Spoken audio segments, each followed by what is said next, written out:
Angela's story time. You can find magic wherever you look. Sit back and relax. All you need is a book. Today's story is Little Stinker by Steve Smallman and Joëlle Dreidemy. Percy was a little fish. He wasn't smart or sporty. He wasn't sweet and kind. In fact, he could be rather naughty. He wasn't that good looking. He was small and kind of spotty, but he was very good at blowing bubbles with his body. Percy's special bubbles often got him into trouble. It's easy to make mischief with a well-timed body bubble. He liked to lie in wait as other fish were swimming past, then flip them upside down with an enormous body blast.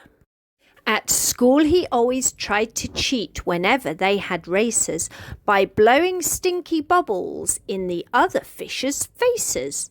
Then using supersonic body burping bubble power, he'd rocket off at 99 kilometers an hour.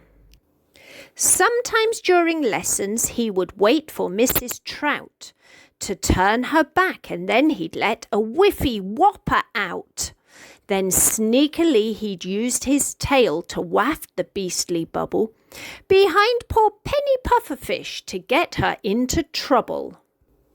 One day a poor old hermit crab was reeling from the smell of the bubbly little present Percy'd left inside his shell. "That rotten little stinker!" cried the crab. "Oh, what a pong! It's time to get our own back, and it shouldn't take too long."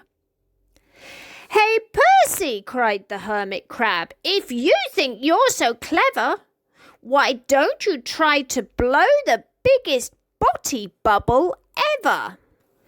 Percy's face went purple from the pressure as he tried it. Then, blop! He blew a huge one. And the crab pushed him inside it. "It worked!" he shouted. "Look, that trumpy troublemaker's trapped." And all the other underwater creatures cheered and clapped. "Get me out!" cried Percy, going greener by the minute, as the bubble blipple bobbled up and up with Percy in it. Then suddenly the hermit crab dived back into his shell. "Look out!" the others cried, and tried to hide themselves as well. "Oh, see those razor teeth!" they gasped. "Those evil eyes! Good grief! It's 2-ton Tom, the tiger shark, the terror of the reef."